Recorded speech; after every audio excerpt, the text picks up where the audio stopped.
I thought I was building the perfect life, until one quiet night made me realize I was about to lose the only person who had been there long before the success ever came. If you had asked me 5 years ago what mattered most, I would have said my career. No hesitation. I was building something real. I was finally not the broke kid who grew up in a house where the power got shut off twice in one winter. I had worked too hard to ever go back to that feeling. But the truth is, the best thing in my life was never the job. It was Emily. I met her when I was 27. She was not loud or flashy. She did not demand attention. She just had this steady presence, like a porch light that is always on when you come home late. The first time we talked, it was at a friend's barbecue. I was standing by the grill, pretending I knew how to cook ribs, and she came over and quietly said I was about to burn them. She did not laugh at me. She just took the tongs from my hand and showed me how to move the meat away from the hottest part of the flame. That was Emily. Calm, patient, fixing things without making you feel small. Back then, my life felt chaotic. I was working at a mid-sized logistics company, trying to climb my way into management. Long hours, constant pressure. I told myself it was temporary. Grind now, relax later. Emily never complained about the hours. She would wait up for me on the couch, a blanket wrapped around her shoulders, some old sitcom playing low in the background. Sometimes I would walk in past midnight, and she would still be awake. Not angry, not accusing, just there. She would ask if I ate. I usually had not. In those early years, we were solid. Sunday mornings meant coffee on the balcony of our tiny apartment. We would talk about nothing and everything. She would tell me about her students. She taught second grade and remembered every kid's favorite color, every allergy, every little fear. I used to tease her that she cared more about those kids than most people cared about their own families. She would just smile and say, "They need someone steady." I did not realize it at the time, but I needed someone steady too. When I got my first big promotion, she cried. Not because of the money, but because she said she was proud of how hard I worked. That night, we ordered cheap takeout and ate it straight from the containers on the floor because we had not bought a dining table yet. We talked about the future like it was a guaranteed thing. A house with a yard, maybe a dog, maybe kids. It all felt stable, reliable, permanent. And that is where I messed up. Because when something feels permanent, you stop protecting it. As my responsibilities at work grew, so did the hours. I started staying later without even thinking about it. I would check emails during dinner. I would bring my laptop to bed. I told myself it was necessary. I told myself Emily understood. She always had. The first time she mentioned that she missed me, I brushed it off with a quick apology and a promise. I told her things would calm down after this quarter, after this project, after this next step. There was always another step. I remember one night in particular. She had cooked dinner. Real dinner, not just something microwaved. Candles on the table. I walked in 2 hours late because a client meeting ran long. She tried to hide it, but I saw it in her face. That small drop in her eyes when she realized I forgot. I said I was sorry. I said I was doing this for us. For our future. She nodded. She always nodded. And that is what made it easy for me to keep choosing work. I started missing little things. Her school fundraiser. Her birthday dinner with her sister. A weekend trip we had planned for months that I canceled the day before because my boss needed me on a conference call. Every time, I had a reason. Every time, I told myself I would make it up to her. I would look at her sitting on the edge of the bed at night, scrolling on her phone, quieter than she used to be. And I would think, she understands. She knows I love her. But love that is never shown starts to feel like a rumor. The changes were subtle. She stopped waiting up for me. The porch light was still on, but the couch was empty. She began going to bed earlier. Our Sunday morning coffee turned into her drinking alone while I slept in, exhausted from another late night. I noticed it, but I did not let myself really see it. Because seeing it would mean admitting that something stable was not as permanent as I thought. And I was not ready to admit that the best thing in my life was already starting to drift away. There is this lie I used to tell myself all the time. I would think, I am doing this for us. I am building security. I am building stability. She will thank me one day. It sounded responsible, mature, like something a man with a plan would say. But what I was really doing was hiding behind ambition. After that first promotion, the expectations never slowed down. If anything, they doubled. I started managing a team of 12, then 20. My phone never stopped buzzing. Slack messages at 10 at night, emails at 5 in the morning. Clients who treated urgency like a personality trait. And every time my phone lit up, I answered. Emily used to reach for my hand while we watched television. Somewhere along the way, I started reaching for my phone instead. The shift did not happen all at once. It was small, almost invisible. She would ask how my day was, and I would give her the short version. Numbers, targets, deadlines. I stopped asking about her students in detail. I stopped remembering their names. At first, she would still tell me anyway. About the little boy who cried because he could not read as fast as the others. About the girl who brought her a handmade card that said, "You are my safe place." I would nod while typing. I told myself I was listening. One night, she stopped mid-story. I did not even notice right away. When I looked up, she was just watching me. "You did not hear a word I said," she told me quietly. I apologized. I always apologized. I kissed her forehead and said work was just intense right now. I said it would not always be like this. I believed that. Or maybe I just needed to believe it. Around that time, I started traveling more. 2 days here, 3 days there. Nothing dramatic. Just enough that home felt less like a place I lived and more like a place I passed through. Emily would text me little things during the day. Pictures of her classroom decorated for a holiday. A sunset from our balcony. The new plant she bought for the kitchen window. Sometimes I would respond hours later with a simple, "Looks great." Sometimes I would forget entirely. When I got home from trips, she would hug me tight. At least at first. Over time, those hugs grew shorter. Less desperate. More polite. There was one weekend that still sits heavy in my chest. She had planned a small dinner at our apartment. Just 2 other couples. Nothing big. She told me about it weeks in advance. I even put it in my calendar. The day came, and a crisis hit at work. A shipment delay that could cost the company a major contract. My boss called and said he needed me on site immediately. I looked at the clock. 6 in the evening. The dinner started at 7. I told him I would be there in 30 minutes. I texted Emily that something urgent came up. I said I would try to make it back before dessert. She replied with, "Okay, just that." No exclamation mark. No heart. When I finally walked through the door close to 10, the apartment was quiet. Dishes were stacked in the sink. The candles were melted down to wax puddles. She was in the bedroom, already in pajamas, sitting on the edge of the bed. "They left about an hour ago," she said. I started explaining. I launched into details about contracts and logistics like they mattered more than the fact that I had just embarrassed her in her own home. She listened. She always listened. Then she asked me something that caught me off guard.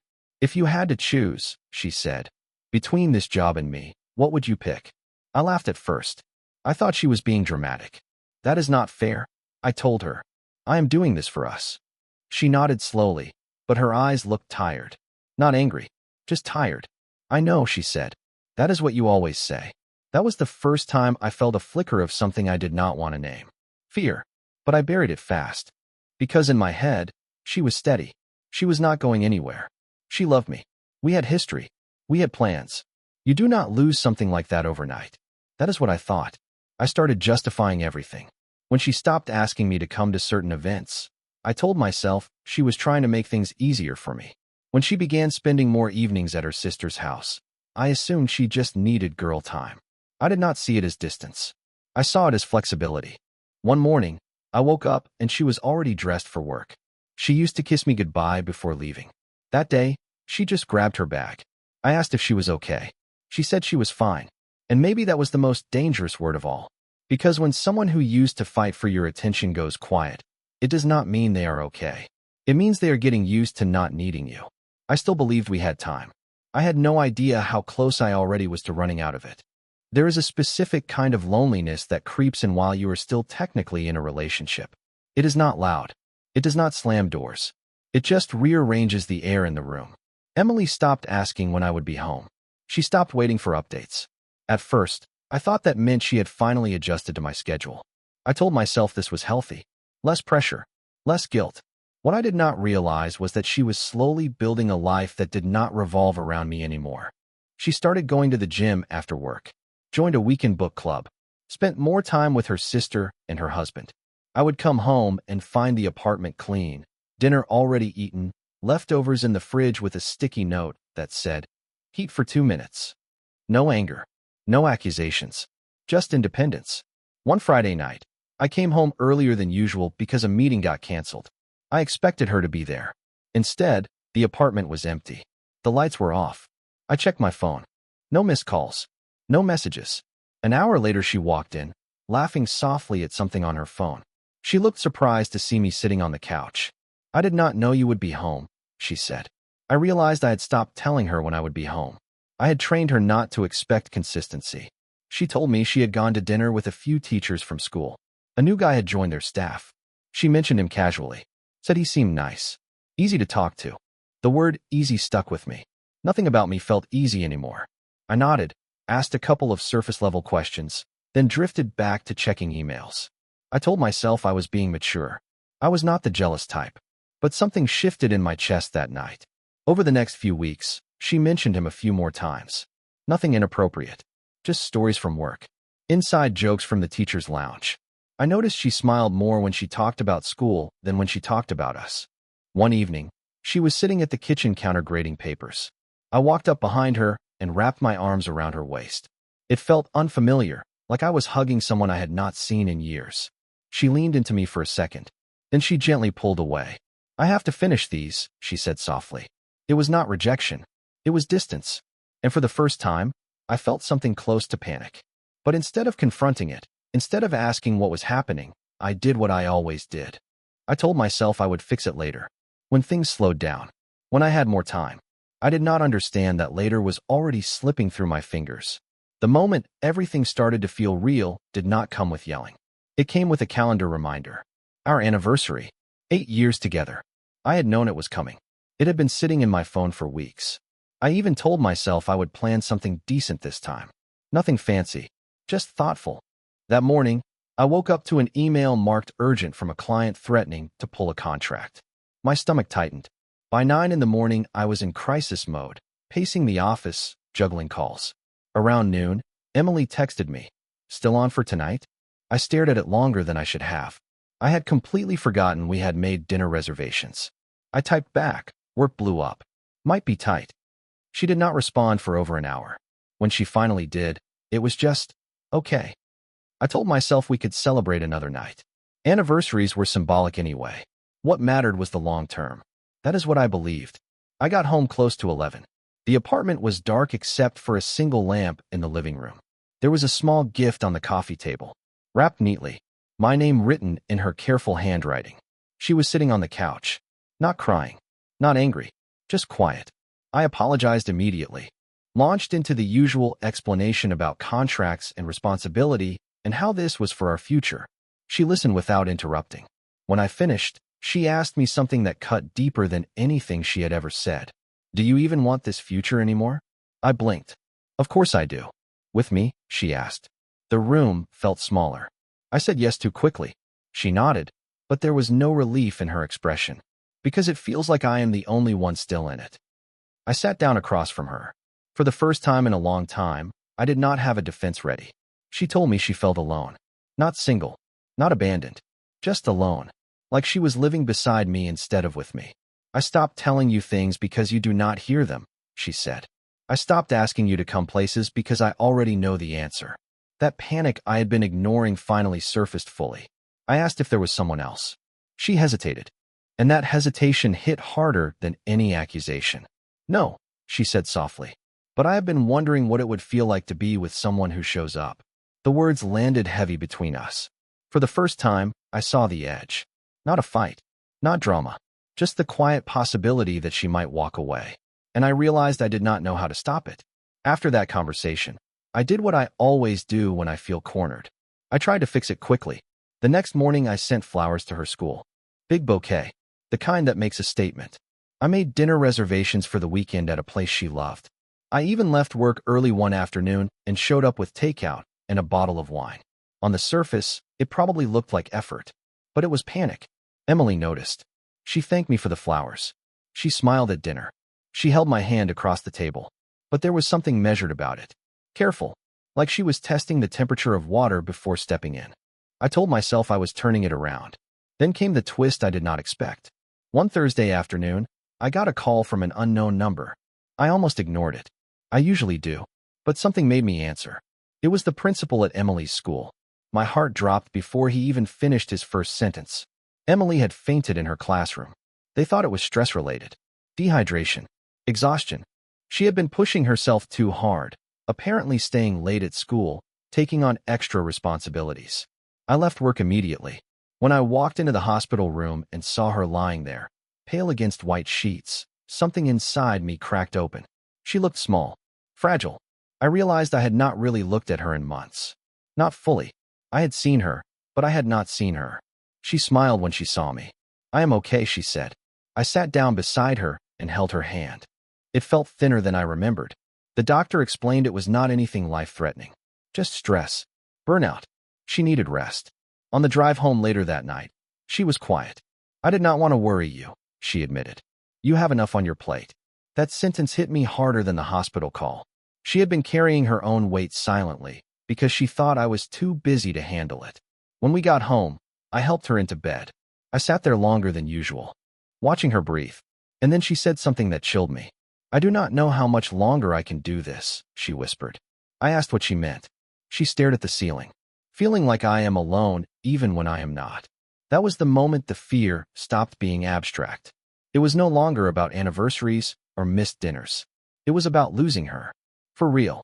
And for the first time, I could see the possibility clearly. If I kept going the way I had been, she would not scream. She would not fight. She would just leave. And I would deserve it. The night after she said she did not know how much longer she could do this, I barely slept. I lay there staring at the ceiling, listening to her breathing beside me. And for the first time in years, work was not the loudest thing in my head. Fear was. The next morning, I went into the office determined to make changes. I even rehearsed what I would say to my boss. That I needed to scale back. That I needed healthier hours. But before I could say anything, he called me into his office. He looked excited. There was a regional director position opening up. Bigger salary. Bigger bonus. Bigger everything. It would mean overseeing multiple states. Travel almost every week. Long nights. More responsibility. He said I was the top candidate. 5 years ago, I would have felt unstoppable hearing that. Even a month ago, I would have said yes on the spot. Instead, I felt a strange hollowness in my chest. He laid out the numbers. The kind of numbers that change the trajectory of your life. We are talking house with a yard money. Retirement before 60 money. All I could see was Emily in that hospital bed. He asked if I was in. I told him I needed time to think. He looked surprised, almost disappointed. I went back to my desk and stared at my computer screen. My reflection in the dark monitor looked older than I remembered. Tired. Drawn. My phone buzzed. It was Emily. She sent a picture of the sky outside our balcony. Soft pink sunset. She wrote, "Resting. Thinking." Just those 2 words. Thinking. I suddenly realized something terrifying. She was not just tired. She was evaluating her life. And I was part of that evaluation. For the first time, I imagined coming home one day to an empty closet. No toothbrush next to mine. No plant by the kitchen window. Just silence. I tried to tell myself I could have both. The job and her. I just needed better balance. Better time management. That was always the solution, right? But deep down, I knew this promotion would not create space. It would swallow whatever was left. I sat there for almost an hour, staring at the offer email. Part of me still wanted it. The validation. The proof that I had made something of myself. Another part of me finally understood that I was about to trade the only person who had believed in me when I had nothing. And the scariest thought of all, I was not sure she would wait for me to decide. That night, I did something I had not done in years. I left work on time. No dramatic announcement. No speech about boundaries. I just shut my laptop, ignored the last 2 emails that came in, and walked out. The whole drive home, my mind kept replaying her word. Thinking. When I opened the apartment door, the first thing I noticed was how quiet it felt. Not empty, just still. Emily was sitting on the balcony, wrapped in a sweater, knees pulled to her chest. The city lights flickered in the distance. She did not turn when I stepped outside. I sat down across from her. For a moment, neither of us spoke.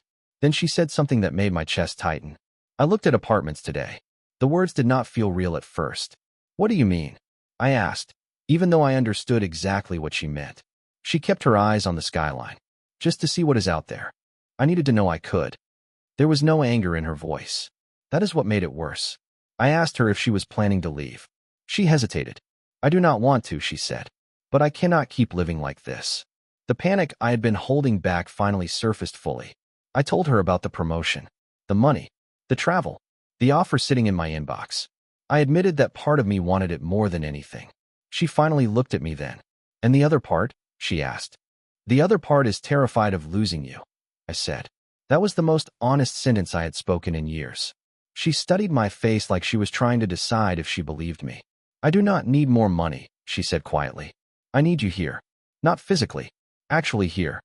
She told me she had started imagining a life where she did not have to beg for attention, where she did not feel like an afterthought to a job. I have been grieving us, she admitted. Even while you were still in the room. That sentence hit like a punch. Grieving us. She had already begun emotionally detaching, preparing herself. I realized something terrifying in that moment. If she left, it would not be dramatic. It would be calm, organized, final. I asked her what she wanted. She did not answer right away. I want to feel chosen, she said finally. Not fitted in. The weight of that settled over me. For years, I had treated her like something permanent, something guaranteed. Now she was standing in front of me, half a step away from walking out. And I had to decide what I was actually willing to give up to keep her. The next morning, I woke up before my alarm. Emily was still asleep beside me, her back turned slightly, a small gap between us that had not always been there. I lay there staring at that space. It was not wide, just a few inches, but it felt like a canyon.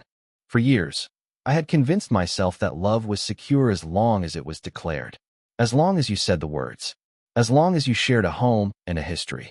But love is not stored in memories. It is stored in presence. I got out of bed quietly and walked into the kitchen. My phone was sitting on the counter. The promotion email still unread in my inbox. My boss had sent a follow-up message asking for my answer by noon.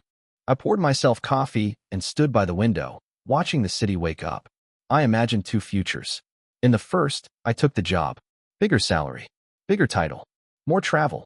I pictured myself in hotel rooms across the country, telling myself that this was temporary, that once I proved myself at this level, things would slow down.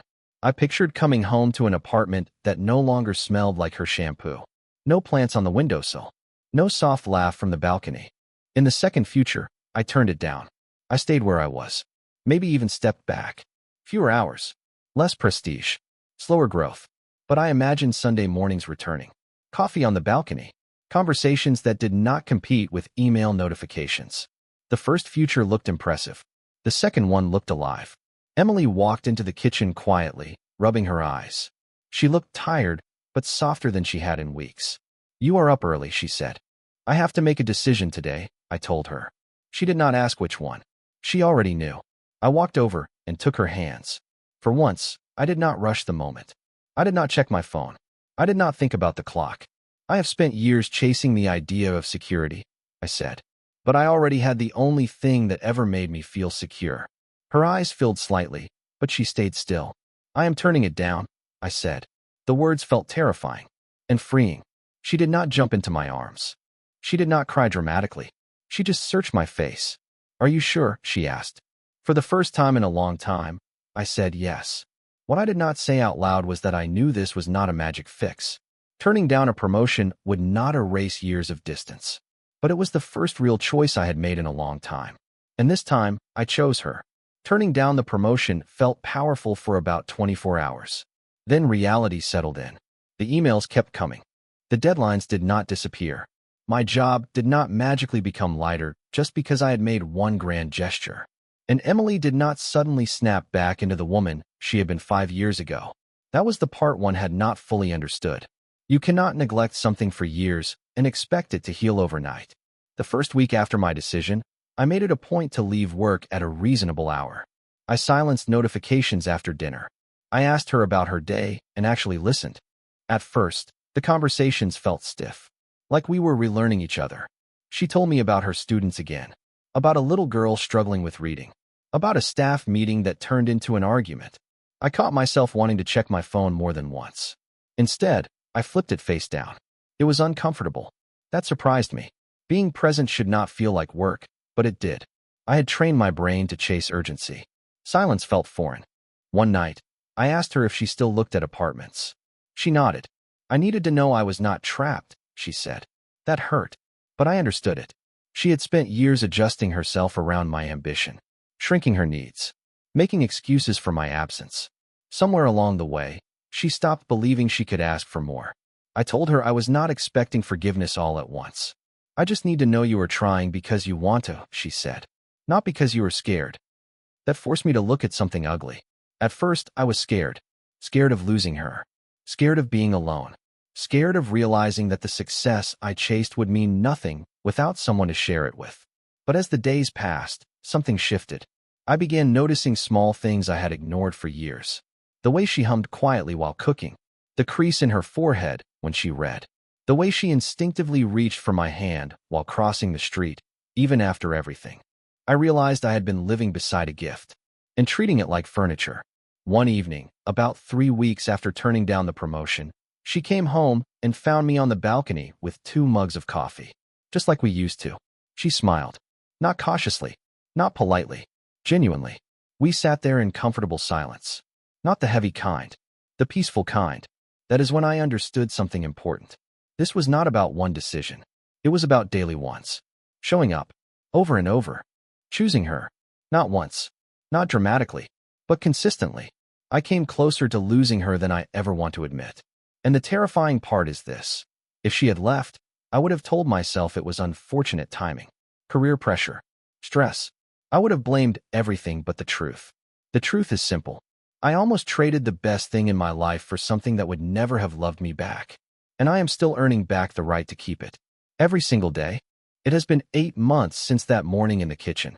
8 months since I chose to close the promotion email instead of replying yes. I wish I could tell you everything has been perfect since then. That once I made the big decision, the rest fell into place. That is not how it works. There were weeks when I slipped back into old habits. Nights when I checked emails longer than I should have. Days when I felt the familiar pull of wanting more recognition, more status, more proof that I mattered in a room full of executives. But now, when that pull shows up, I recognize it for what it is. Ego, fear, old wiring. Emily and I started therapy a month after the almost breakup. Not because we were falling apart anymore, but because we realized we did not know how to rebuild alone. I had to face some uncomfortable truths in those sessions, like the fact that I tied my worth to productivity. That growing up with instability made me obsessed with control. That somewhere deep down, I believed love would stay as long as I provided enough. Emily had her own truths too. She admitted she had learned to shrink herself to keep peace. That she stopped voicing needs because she felt guilty for having them. Hearing that broke something in me. Not in a dramatic way. In a clarifying way. There was one session where our therapist asked her, "When did you start emotionally stepping away?" Emily thought for a long time before answering. "When I realized he was building a future I was not really part of," she said. That sentence still echoes in my head. Because she was right. I had convinced myself everything I was doing was for us. But I never actually checked if it still felt like us. These days, our life looks smaller from the outside. I did not chase another promotion. We still live in the same apartment. We do not have the house with the yard yet. But Sunday mornings are back. Coffee on the balcony. Phones inside. Conversations that stretch without interruption. Sometimes I watch her laugh at something small and feel this sharp awareness in my chest. I almost lost that. Not because of betrayal. Not because of some dramatic explosion.